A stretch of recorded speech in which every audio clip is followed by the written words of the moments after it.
This has been, to say a long time coming, is an understatement, but Jam Master Jay's murderers may now finally be in custody. And I say may be in custody. The two men are in custody. The question is whether they will be convicted for his murder. Two men who have long been suspects in his murder, in his 2002 murder, now indicted by the feds. And obviously this the homicide happened in 2002 in Queens. And was an NYPD case, was something that local authorities there were addressing. But now the feds are involved because drug trafficking, they say in the indictment, was a part of this, that he was killed while these two men were in the process of drug trafficking. So now the feds are involved, and his family, Jam Master Jay's family, hoping for the best, but they seem a little wary right now. Yeah, I mean, it's a tough case, Charles. We do know, at least according to the feds, that this was a deal where Jay allegedly had 10 kilos of cocaine that he was supposed to distribute in Maryland and other areas, and he allegedly cut one of these guys out of the deal, which upset him, which led to the shooting.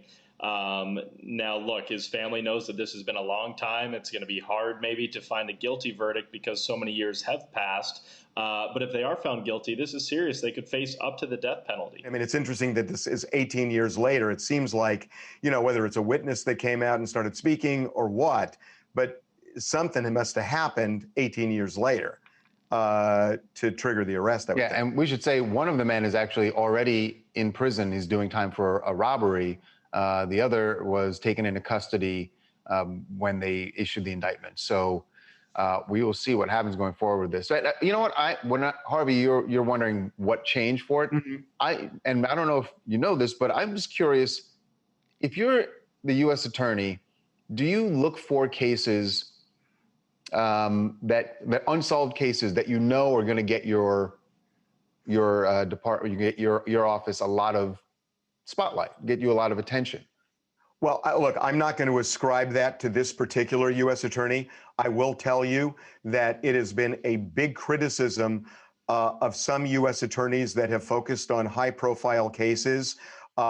James Comey was criticized by Martha Stewart and Hillary Clinton and others. But in his capacity back as U.S. attorney, Martha Stewart, and she said he did it to make a name for himself. So there have been allegations like that over the years.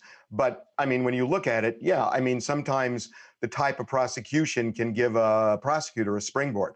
Right. And again, I'm not saying that that's what happened in this case, but you just look at some of these when it's been 18 years, and you do, once the complaint is out, we'll have a better idea of what changed here, if a witness came forward or what it was. But either way, I'm glad that there is some progress finally in the case.